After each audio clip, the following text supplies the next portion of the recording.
En la época de la preguerra, México llegó a tener más espías nazis que muchos países de Europa. Aquí te platico por qué.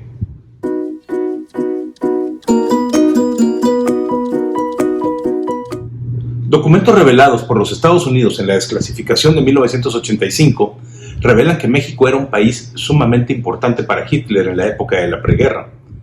En 1934, Hitler comienza a planear su conquista del mundo, pero los limitados recursos a los que tenía acceso le hicieron ver que necesitaba allegárselos de otros países y su principal objetivo era conseguir petróleo. Es por esta razón que envió a Arthur Dietrich a la embajada alemana en México. Arthur Dietrich era el encargado de los asuntos de comunicación y él personifica el primer intento alemán de influir en el ánimo de los mexicanos. El señor Dietrich aprovechó el puesto para meterse en los medios de comunicación y tratar de influir a través de ellos. La estrategia consistía en sembrar el ideal nazi entre los mexicanos para conseguir adeptos dispuestos a apoyar la causa del Tercer Reich. Propaganda le llegaba constantemente desde Alemania, por barco, por aire, que ya venía en español, la cual distribuía a través de una red que ya tenía establecida. Los diarios que más circulaban en esa época, Excelsior y El Universal, habían vendido planas completas a la oficina de propaganda del régimen nazi, en donde publicaban y exaltaban el nazismo. Incluso llegaron a financiar completamente una revista de mucha circulación que se llamaba Timón y que pertenecía a José Vasconcelos, de quien se dice que era un convencido del régimen nazista y además antisemita. También se propagaba la ideología a través de la XCW, cuyo dueño era Emilio Azcárraga, el viejo Emilio Azcárraga. En sus estaciones se transmitían ciertas frases en momentos acordados previamente, que después eran decodificados por los simpatizantes del régimen que así recibían sus instrucciones o pasaban mensajes. De estas transmisiones no queda registro alguno, porque ninguna fue grabada en su momento, pero queda la memoria popular de estos hechos. En el año de 1938, el presidente Lázaro Cárdenas nacionaliza el petróleo, lo que provoca el boicot de Inglaterra y de Estados Unidos, razón por la cual México no podía comercializar el petróleo por los canales tradicionales, ya que eran precisamente estas dos potencias quienes lo comercializaban, y Alemania estaba más que dispuesta a comprarlo. Entonces México le comienza a vender petróleo a la Alemania nazi en ese mismo año. En 1939, Alemania invade Polonia y la Segunda Guerra Mundial da comienzo. Los éxitos alemanes en el campo de batalla hicieron exaltar los ánimos entre los mexicanos, que consideraban a los ingleses y norteamericanos los malos de la historia. Entonces, el gobierno norteamericano decide presionar a México para detener el crecimiento de la popularidad alemana, y en octubre de ese mismo año, el gobierno expulsa a Dietrich del país y prohíbe la propaganda nazi en diarios, revistas y radio. Recuerden que en ese momento todavía no había televisión. Los medios de comunicación comienzan a colaborar con los norteamericanos, dando noticias favorables a los aliados.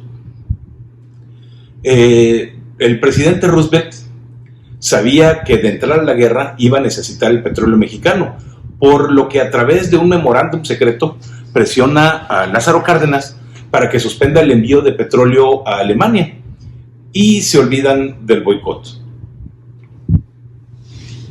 Es entonces que Alemania decide instalar una red de espías nazis en México y envía a George Nikolaus, un oficial del ejército que traía planes preestablecidos en Alemania. En aquella época vivían casi 25,000 alemanes en México y ese era su objetivo. Los métodos alemanes utilizados por estos espías incluían entre ellos el micropunto, que es un sistema a través del cual se puede obtener una fotografía del tamaño de un punto, que puede colocarse en una carta cualquiera y ponerse arriba de una I, y después puede ser ampliado hasta 200, 300 veces para revelar la información buscada. Además, destinaron inmensas cantidades de dinero a comprar funcionarios mexicanos que les proveían de información. Aún así, no podía infiltrarse en las más altas esferas del gobierno de Ávila Camacho, que había sucedido a Lázaro Cárdenas, por lo que trajo a México a una joven alemana de 27 años, una bella y joven actriz llamada Hilda Kruger, que llegó a México con la misión de seducir a los políticos. Trabajo que le resultó muy sencillo porque era una mujer sumamente atractiva que cautivó a los políticos de más alto en el país. En México, Hilda toma papeles en algunas películas de la época, pero fue más famosa no por su actuación, sino por las camas por las que pasó. El subsecretario de Hacienda, Ramón Beteta, y luego la de Miguel Alemán Valdés, subsecretario de Gobernación, entre muchos otros, incluyendo a Cantinflas.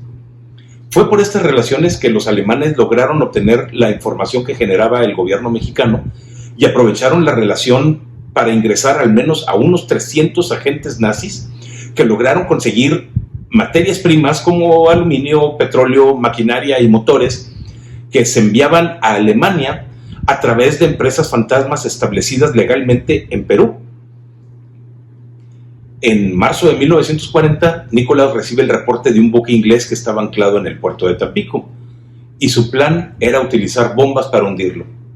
Nikolaus llegó al puerto con varios hombres y consiguieron una balsa para acercarse al buque, en donde colocaron la bomba en la hélice del barco, programándola para que explotara 5 días después de iniciado su regreso a Europa.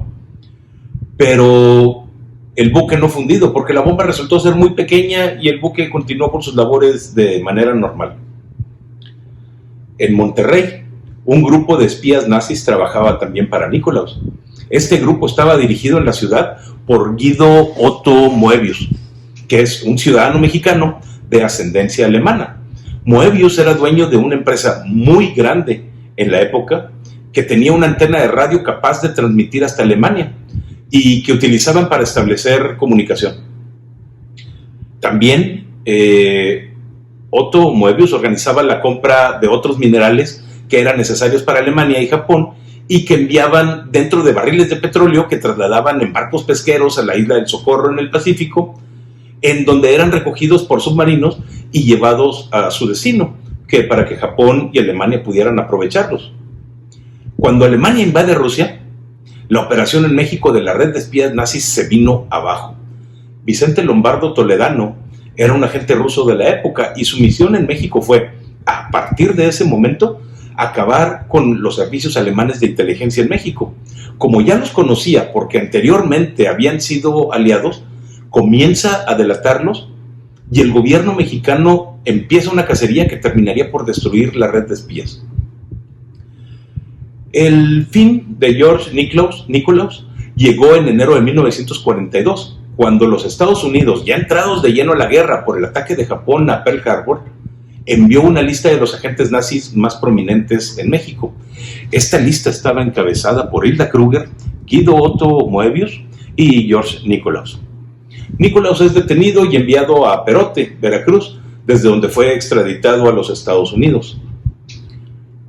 Guido Otto Moebius es capturado después de George Nikolaus, pero Miguel Alemán Valdés interviene para que en lugar de ser extraditado a Estados Unidos, como lo pedía la potencia del norte, fuera encarcelado en la estación migratoria de Perote, donde permanecería hasta el fin de la guerra, para después ser liberado y continuar administrando su empresa en México. Empresa que creció hasta ser una de las más importantes de México en la actualidad. Nada más para que se den una idea, Banorte y Vitro son empresas que tuvieron a Guido Otto Moebius como miembro de su consejo directivo. En ese mismo año, 2 submarinos alemanes hunden 2 buques mexicanos, provocando la declaración de guerra de México contra Alemania, y Roosevelt viene a México a reunirse con Ávila Camacho para firmar nuevos acuerdos, ya que México estaba colaborando más directamente con Estados Unidos.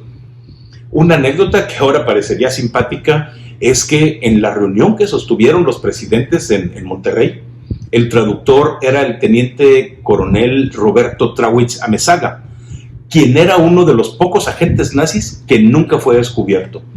Se supo de su participación hasta el año de 1985, cuando los Estados Unidos desclasificaron los documentos secretos de la época de la guerra. Hilda Kruger, por su parte, fue detenida, pero al parecer Miguel Alemán Valdés interviene también por ella, porque después de su arresto no hay documentos que la muestren como una espía detenida por el gobierno, y le arregla un matrimonio con Ignacio de la Torre, que era nieto de Porfirio Díaz, el presidente de México. Ellos después se divorciaron. Sin embargo, ella participa todavía en 4 películas en México, y después de la guerra termina sus días viviendo en Nueva York, donde uno de sus maridos le había regalado un departamento. Y así termina la historia, en donde solo les menciono a los espías más conocidos, los que estaban encargados de enviar la información a Alemania. Hubo muchos otros. Se considera que incluso pudieron ser miles de mexicanos que participaron y ayudaron a Alemania a aumentar su poderío.